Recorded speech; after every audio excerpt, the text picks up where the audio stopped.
responded up to this point. But it's still a process, right? And the tell will be when the clock reads zero Friday night. So What was that Sunday practice like? What kind of practice were you talking about? it was just a lot of competition and a lot of physicality, and coach laid it out with a clear view of how this place is supposed to play. How we're supposed to play on the grass under the lights, and so we went out there and made sure that they knew how to do that. So, it was just a physical practice. Coach Matt Rule said yesterday the defense has to learn that we're a defensive football team. How do you interpret that? What do you think that means to you and the players? It means exactly that. We have to do our job, right? We're 1/3 of the team, so if we don't stop them on defense, then we got no chance. We got zero chance, and so that just was not good enough. That was ridiculous. So as we go through this process, and they see and they understand, and coach having those expectations on us on that side of the ball, then we need to live up to it. So Simultaneously, he pointed out that the longest play was 29 yards, which is that's pretty good. When you say it wasn't good enough, what were the things that you're like, there's the area where we didn't play up to the standard that we had at the previous 4 games? Yeah, I think the execution and then the going out there on the grass and playing with our hair on fire. Those were the two things that showed up the most. You say on that 29-yarder, we didn't even have a guy. We didn't have a guy do the right thing. He went the completely wrong way, and no coincidence it goes right there. So, and that's just one of the plays that we're giving up. But probably more so, about the execution is the manner of which we didn't play with our hair on fire, and that's me. I know Coach sat up here in front of everybody and said that and did that, but that's also my responsibility too, to make sure that when those young men line up on the grass, they play lights out and they play RDV, and they didn't. So we need to make sure that we allow those guys to do that. Tony, that critique of them or that evaluation of them, of the way that things went, the whole coaching staff, team, did you see it from the beginning of the game? Like, did you see some of the things that were making you unhappy on the first drive, or did it snowball as the lead got bigger? No, from the first drive you saw it. You could see things right off the get-go, like the execution part, guys not being in the right spots, and then guys not playing not to lose versus going to win games. I thought Coach said that the best. When we step on the field, we go play to win. We can't be hesitant. That's me included as a play caller, right? I can't be perfect all the time and try to think I'm going to win the game. It's trusting those young men to go out there and go play and lay it out on the line. So it all starts with me in terms of letting the guys go play and being aggressive as hell and turning them loose so that they can go do those things. So. You played on some Friday games of 4. For you, what is the difference of kind of preparing a defense with one less day to go on the road and not having that day here at home to kind of prepare? Yeah, it speeds everything up. You don't get the luxury of really taking that extra day to put that last game to bed and then say, okay, have the day to go and look. You merge the 2 days. Putting it away right from the get-go and then turning the next game. And I thought it was really cool to watch, because not only did Coach, I think, do that to make sure, like, hey, there's going to be a standard that on Saturday was not acceptable. That's not the way it's going to be around here, period. But also in the sense of, like, going out there and doing those things, like, brought us back to making sure we take care of what we need to take care of. Because that's it, right? That offense, defense, special teams, we got to do what we do. We got to play to our standards. And I said it last week, regardless of who the hell the opponent is, we got to do things a certain way to give ourselves a chance to win.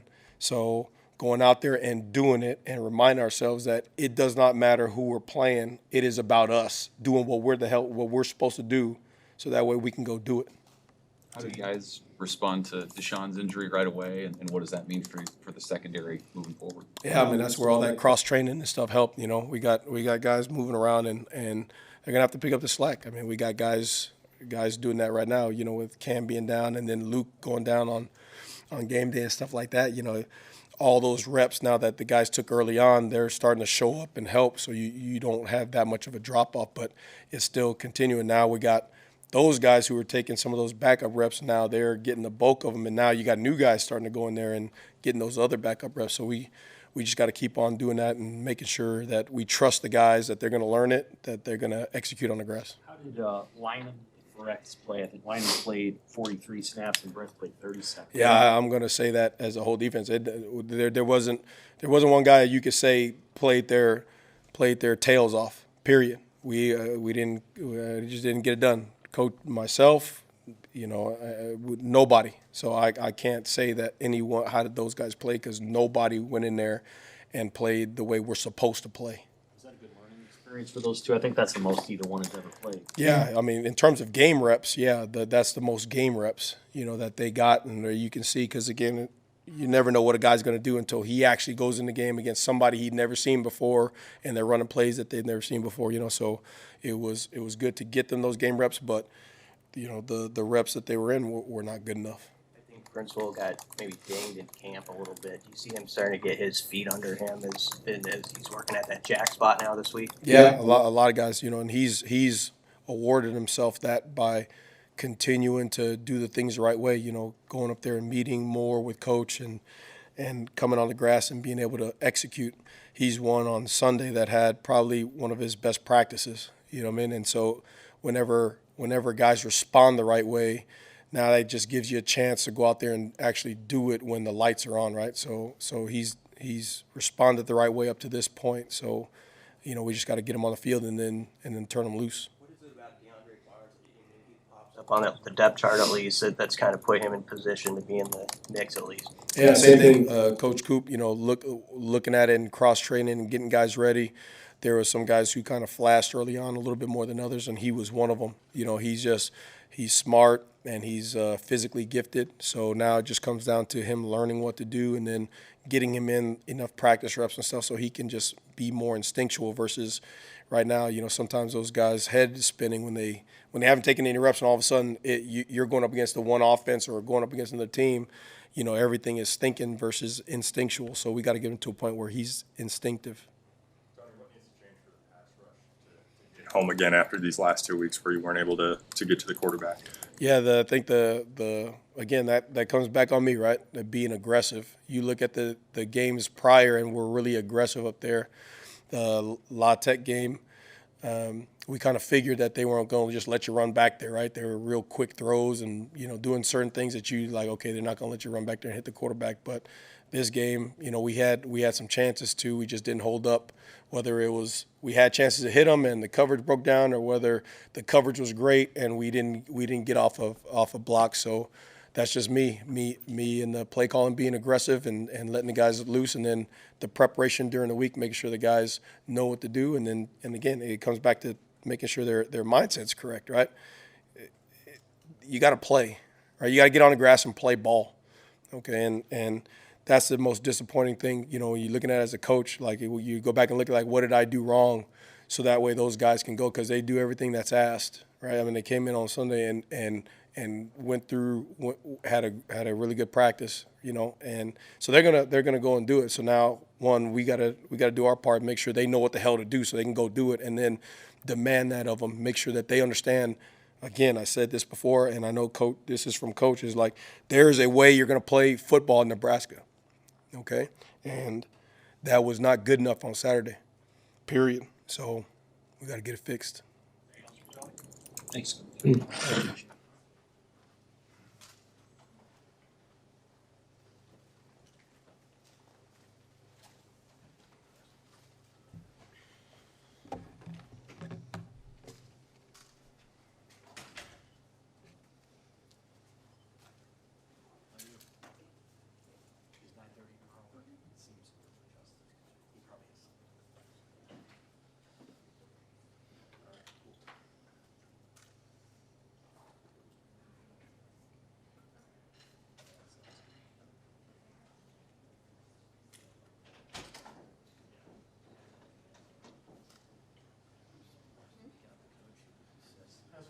Satterfield, which should be one throw. We also have MJ Sherman outside.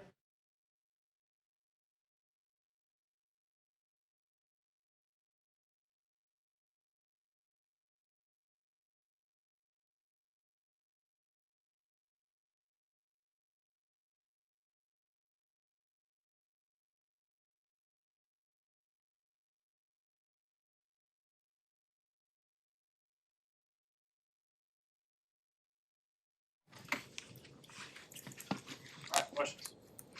Coach, how far along has Jeff come, and where's that discussion at with the quarterback position this week?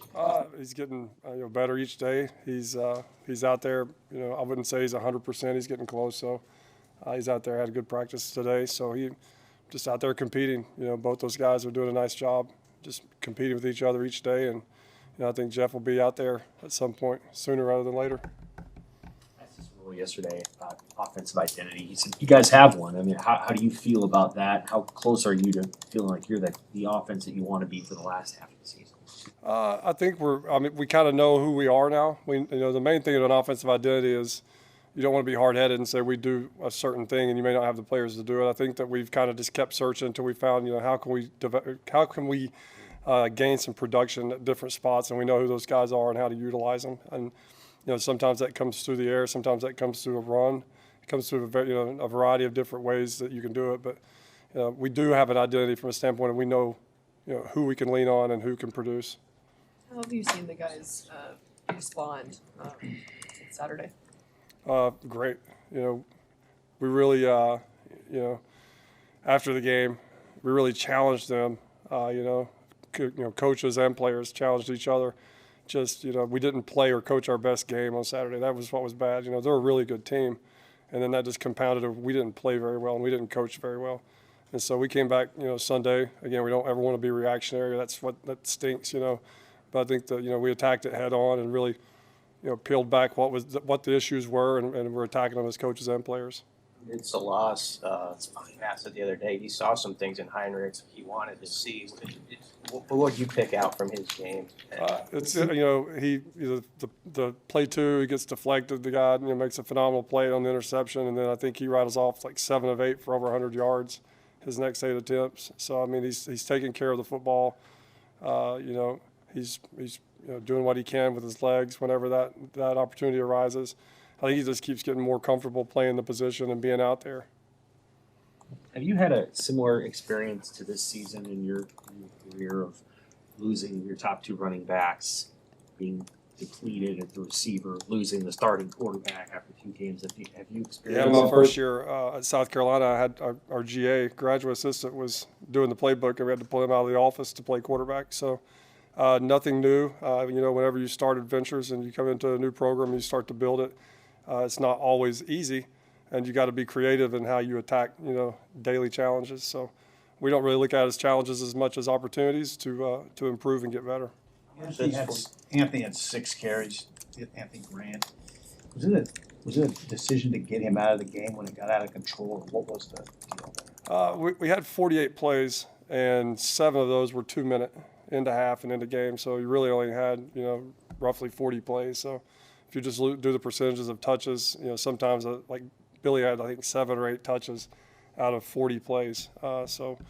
Anthony needs to continue to take care of the ball and do what he's been doing, and really, we're going to lean on him a lot these next, 5 or 6 games, how many ever we have left, to help us be productive in the run game. How does Fleeks know, at that running back spot, having just been there a few weeks? He's done a really nice job of, he's playing a lot more running back than receiver now. So, being in the meeting rooms with the running backs, learning protections. And he was in there on a couple of protections the other day, which was good for him. And I think he'll just keep growing and growing. As much as he can handle, we'll put him out there to see what he can do.